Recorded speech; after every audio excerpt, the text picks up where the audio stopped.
This episode of News Dump is brought to you by Feels. Movie theaters. Remember those? No. Well, as we keep trucking along during this continuously screwed up year, some people somewhere are risking it all to get a taste of normalcy by heading down to their local multiplex to see what we assume are previously released classics, because up until now, there hasn't been a single studio with the brass balls big enough to throw caution to the wind in order to become the first to release a new film directly to theaters. But that all changes very soon.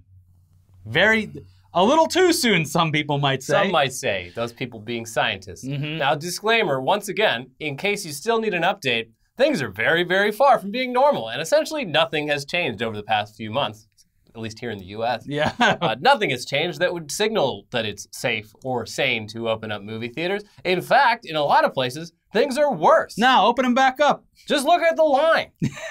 The line is higher than it was before.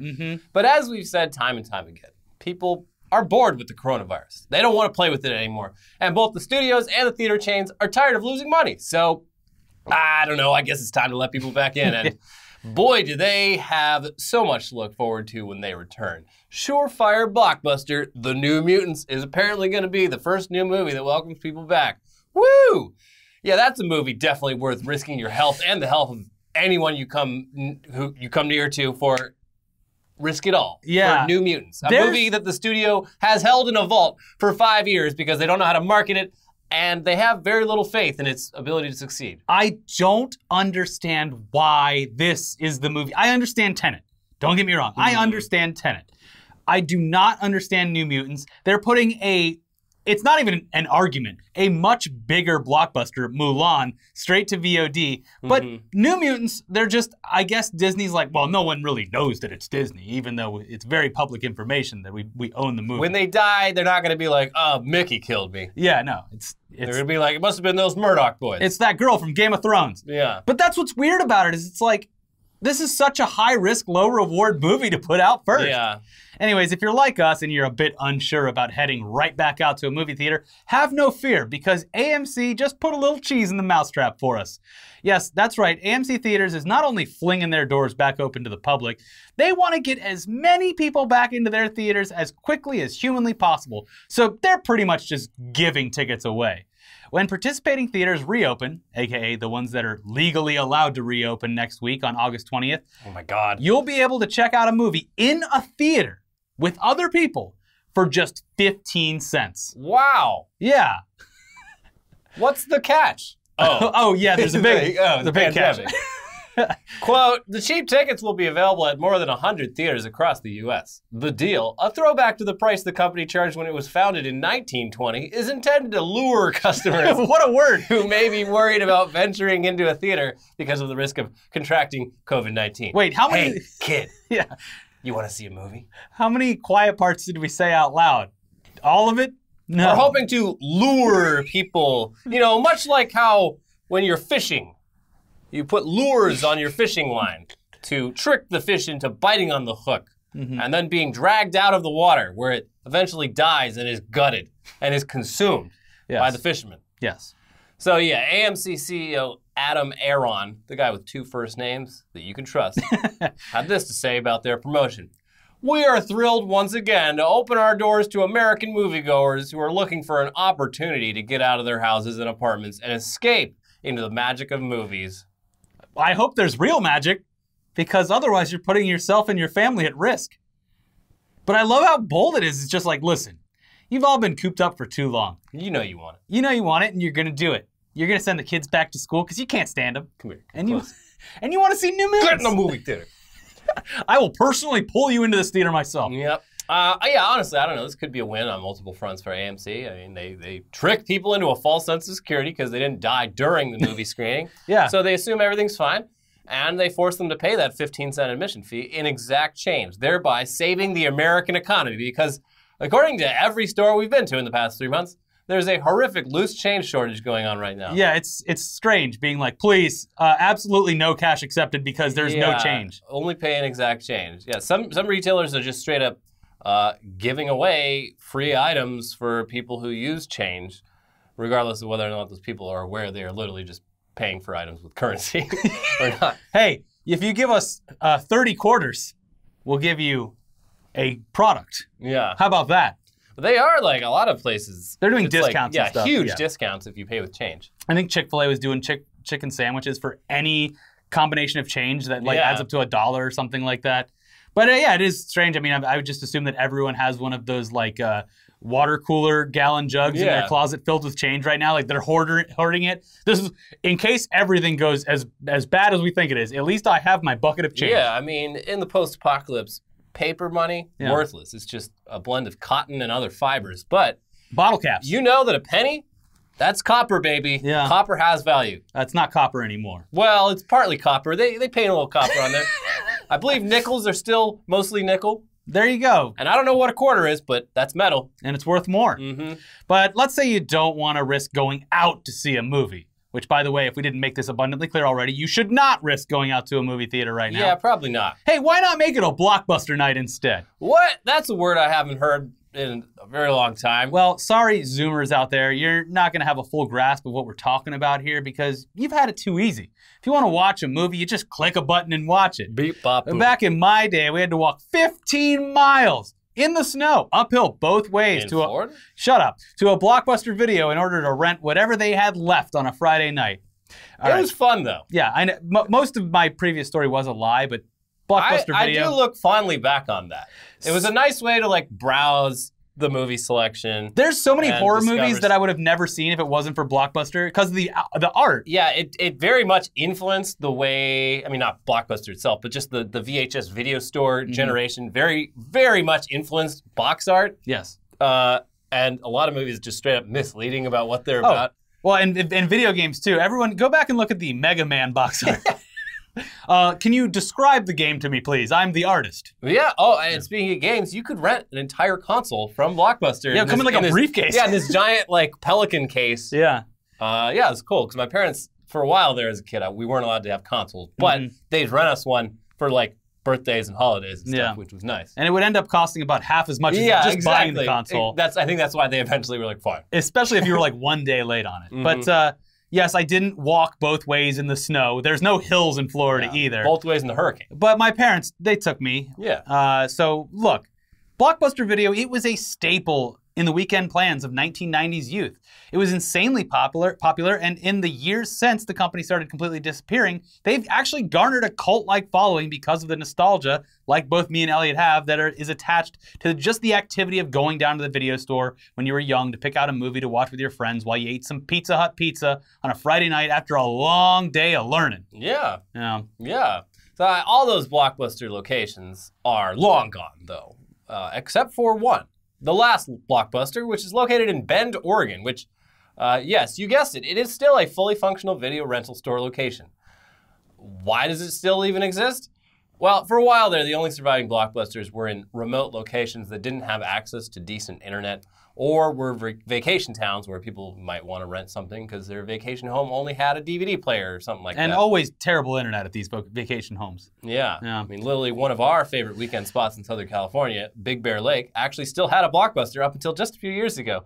And yeah, you could have still seen its skeleton and its logo sunburnt into the side of the building fairly recently. Yeah, it was, I remember being a grown-ass man and seeing that Blockbuster on like ski trips and being like, huh, how about that? Yeah. Little did I know I could have visited it one last time, but I never did. Yeah, and also like I think they were all basically like Blockbuster, the company, I think essentially became the intellectual property holder for just like the logos, the logo, and like the equipment, but like that's it. And it was owner operated. Yeah, it became like a franchise business. But anyway, like we said earlier, simply because the last Blockbuster is the one in Bend, Oregon, it has this kind of weird protected status, like some sort of capitalist historic monument to failure and obsolescence. It's the white rhino of 90s era American business. Exactly. Side note, at some point, Blockbuster had the chance to buy Netflix and they passed on it. Yeah. So they kind of deserve what they had coming to them. Anyways, now though, that one up in Bend, Oregon, at least for a few days, people can grab the keys of the last Blockbuster, call it their own, and settle in for a weekend of movies right there in the middle of the shop because the last Blockbuster is going to be available as an Airbnb. Now, before you get your hopes up, there's a few stipulations here. Most notably, you have to be a local to the area in order to book it. Oh. Well, I think it's a cool I know rule. some people in Bend. I hope they sign up. Yes, here's the listing. Hey, Deschutes County residents. Dust off those membership cards for a sleepover inside the world's last Blockbuster. When you call dibs on this stay, you're booking a night back in the 90s. But this time, you won't have to beg your parents to rent the latest horror flick. We'll give you the keys to the entire store. On August 17th at 1 p.m. Pacific, we're inviting movie lovers from the area to request to book one of these 3 one-night stays that will take place on 9/18, 9/19, and 9/20 for up to 4 people. Damn, It continues. As the last standing location in the world, our Blockbuster store is an ode to movie magic, simpler times, and the sense of community that could once be found in Blockbuster locations around the world. Over the past few months, we've been missing the regular visits from friends, neighbors, and tourists from around the world, so we're opening our store to 3 quarantine pods of Deschutes County guests for a socially distanced movie night, just like those of decades past. Whether you want to stay up until sunrise or pass out on the couch, we've created the perfect space, complete with a pull-out couch, bean bags, and pillows for you to cozy up with new releases from the 90s. Crack open a 2-liter of Pepsi before locking into a video game, charting your future in a game of MASH, or watching movie after movie. But be wary of reciting Bloody Mary in the staff bathroom off the break room, as you just may summon the ghost rumored to haunt the store. And help yourself to some Nerds, Raisinets, and popcorn. Heavy on the butter, but make sure you save room for a couple slices. And remember, the store is all yours for the night. So let loose, blast the boombox, and wear your favorite 90s denim so that you feel right at home in another era. And the design of it, I mean, they went all out with the 90s aesthetic. They even have like the old Doritos bags and stuff like that. Not going to be any pulling out on that pull-out couch. No, I am cream pieing whoever's there. Going to bring a blacklight down to the 90s Blockbuster Airbnb. A lot of weird fetishists are going to be all over this one. Yeah, we're going to watch a horror movie with some boobs in it and get down to business. Yeah. So they go on to indicate that the whole place will be cleaned and sanitized. There you go. After your group checks out. And that once the Airbnb experience is over with, people who would just like to see the whole setup can do so for a limited time. So it sounds like a unique experience, and I mean, aren't we all looking for a little something to help us relax and remember the good times these days? Well, if you'd like to relax a bit in the comfort of your own home, then today's sponsor, Feels, might be right up your alley. Feels is a better way to feel better. Their premium CBD will keep your head clear and help you feel your best, and has proven to greatly reduce anxiety, pain, and sleeplessness. Do you experience stress or have anxiety, chronic pain, or have trouble sleeping at least once a week? You're not alone. Many of us do. It's a sign of the times, sleeplessness and anxiety, to say it lightly. But Feels helps us, and it can help you too. It's great. Feels is premium CBD delivered directly to your doorstep. All you do is place a few drops of Feels under your tongue and feel the difference within minutes. Feels works naturally to help you feel better. There's no high, no hangover, no addiction. So join the Feels community to get Feels delivered to your door every month. You'll save money on every order, and you can pause or cancel at any time.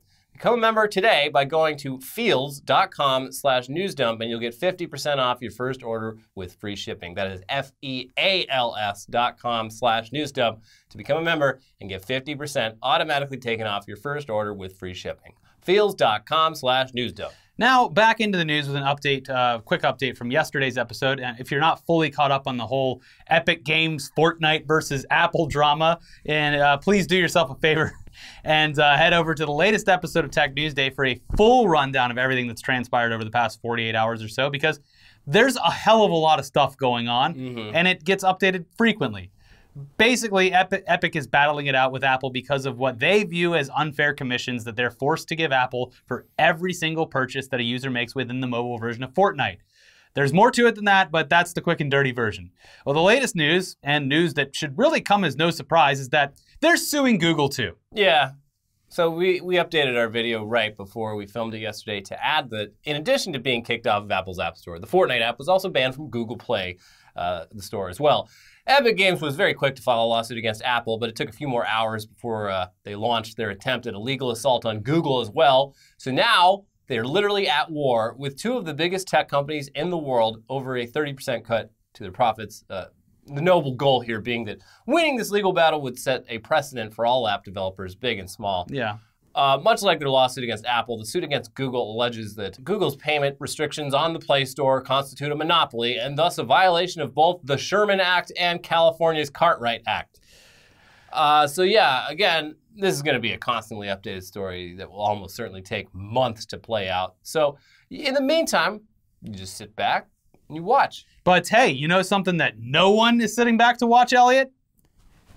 Quibi. Quibi. Yeah. Yeah, it's still around, although you'd be forgiven for, you know, its existence slipping your mind now that the very extensive free trial has been out for over a month, or you can't use it since July when it ended. That just left forgetful people with expendable income.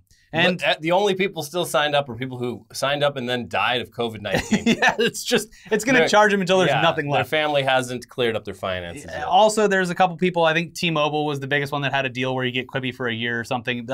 A rare misstep in the history of Jean Leger. Yeah. But the now Emmy-nominated mobile-first video platform, it still has a few tricks up its sleeves, apparently. And they're going to do something that we never thought possible. Pour a bunch of money into marketing their actual shows instead of the platform itself. Oh my gosh, people want to watch content, not just hear about brands. The fact that an app exists. Yeah. Crazy concept. So this is from Deadline. As it looks for a rebound after a pause for reassessment, new third-party research provided to Deadline shows the startup is starting to blow the trumpets again. Only in a different key. Womp womp. The focus of this new marketing appears to be more on individual shows or episodes rather than overall consumer awareness of Quibi as a platform. After spending $22.2 million on TV ads from March 15th through April 30th, Quibi turned off the spigot, laying out only $543,000 in June. Through April and May 2020, Quibi was uploading less than a video per day to YouTube with a total of 51 videos, an average of 0.84 per day. But in June, July, and August to date, Quibi posted 92 videos, an average of 1.39 per day, Tubular Labs found.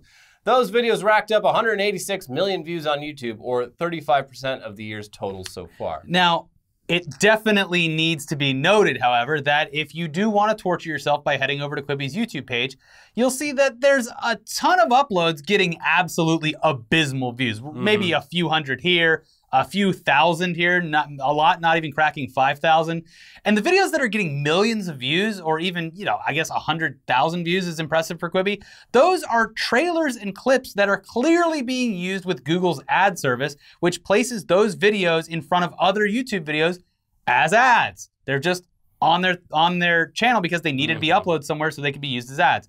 That provides Quibi with those massive view numbers and also gives Quibi a baseless metric for success. You see? And it's easy to tell that these are nothing more than videos whose views are paid for by the company because you can just take a look at the engagement. Videos with millions of views have just dozens, or on the high level, a couple hundred likes or dislikes. There's no engagement, and there's few, if any, comments. That is not natural engagement or natural interest in the product.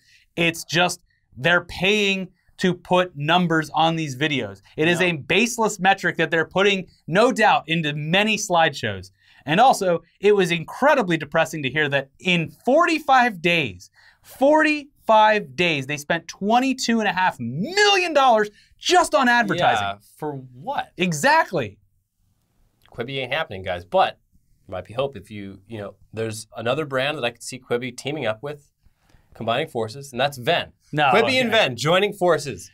I will say, Ven, despite that it's not for me, it's definitely like a Nickelodeon version of G4. But, you know, rose-colored glasses. G4 was also targeted as for teens. Yeah. But Ven, it's fine. And it's doing decent numbers on Twitch. Yeah, it's doing like all right. 7,000 or 8,000 live viewers. Will that make them enough to make up for the $40 million that they spent? Ven should buy Quibi. Yes. I think Ven is clearly a more valuable product. And then they get a bunch of free programming. Well, not free, but pennies on the dollar programming that is done by professional studios. Yeah. But yeah, no, Ven's doing okay. I don't want to hate on them again. But I don't think the numbers are going to make up, you know, millions upon millions of dollars. That's some big sets. Yeah. Anyway, speaking of pathetic, HBO now, in an attempt to appear not racist or something, are now adding a disclaimer in front of Blazing Fucking Saddles of all movies. Are we really just as lost as a society when you have to put a warning in front of a Mel Brooks comedy? I guess so. Here we are. We need to be explaining what comedy and satire even are as a warning before a movie that literally mocks racist people as morons, idiots, and generally terrible people. Anyway, per Deadline, HBO Max has added yet another informative introduction to one of its titles. When Blazing Saddles hit the network's new platform on July 28th, the Mel Brooks film kicks off not with its opening sequence, but rather an introduction by University of Chicago professor and TCM host Jacqueline Stewart. The intro, in which the Silent Sunday Nights host provides social context to the 1974 Cleveland Little Gene Wilder comedy, is similar to the disclaimer in front of Gone with the Wind. This movie is an overt and audacious spoof on classic westerns, Stewart says in the newly added intro. It's as provocative today as it was when it premiered back in 1974. We should point out that two very different, distinct reasons why between Gone with the Wind and Blazing Saddles. Gone with the Wind is like racist, not on purpose. It was because it was made in the 30s. Yeah, like Gone with the Wind's like actually a racist movie. And like Blazing Saddles is a movie that has a lot of like bad words. Has a lot of racism in it, but it is a very anti-racist movie. Yes. Yes. Anyways, this continues. The TMC notice not only provides context to some of Brooks' characters, but also informs audiences about the director's spoofing ways. Stewart highlights the director's later genre satires, including Young Frankenstein, which clearly mocks, creatures that are stitched together, medical cases, High Anxiety, which mocks people who have mental anxiety disorders or mental health patients, anything like that. And then Spaceball, which mocks Star Wars nerds. That's right. It's just unforgivable. We gotta put context around it. Yeah. She continues the prelude saying that the race-centered comedy features racist language and attitudes throughout. Quote, those attitudes are espoused by characters who are explicitly portrayed here as narrow-minded, ignorant bigots, Stewart adds. The film's real and much more enlightened perspective is represented by the two main characters, which she's not, she's putting accurate context around it. It's just like, I mean, I guess if you're like a 13 or 14-year-old edgelord who like is like, hey, my dad said they said the N-word in this movie. I mean, yeah, it's like it sucks, but it is like one of the most disappointing things is the fact that like American History X is extremely popular as a movie for like the wrong reasons. For actual like Klansmen and white supremacists, they fucking love that movie, even though it's a very anti-racist movie. So I mean, I don't know. Whatever. It's kind of weird. It's just like, I don't know. When you think about the stuff that this has been put on before, like cartoons that used racial stereotypes, on purpose, not like making fun of the people making fun of it, like but on actually purpose. Racist. Yeah, that needs a little bit of context of being like, hey, it was a moment of the times or whatever, and obviously you shouldn't accept this now. Blazing Saddles was literally mocking racists. Yeah. And I can't imagine anyone, well, I guess I'm wrong. I was going to say, I guess I can't imagine anyone not like watching this and being like, the racists were really funny in this. Yeah. Isn't it great? But then again, you have people who think that Heisenberg is the good guy and like watch Skyler's Scarface. Such a bitch. Scarface because Tony Montana's so badass. And, so I guess we're wrong too. Maybe we do need the disclaimer. I mean, if just make a whole movie explaining the context of Blazing Saddles because it is fascinating. It did pretty much single-handedly end the Western genre. Mel Brooks eviscerated the Western genre so thoroughly that they stopped making Westerns after Blazing Saddles for like 20 years. Yeah. Pretty cool. Anyways, watch our latest episode of Tech News Day right over here if you want the full rundown on the Apple versus Fortnite drama along with a bunch of other stuff. And also watch the most recent episode of Weekly Weird News because the Sturgis Motorcycle Rally is still happening and it is the final biggest weekend and ever. It's the biggest weekend this weekend. So if you want to watch the webcam, now's the time to do it. People are well, we'll see if someone's operating it. Yeah. Anyways, check those out, and we'll see you very soon for a new episode of Weekly Weird News. Bye. Bye.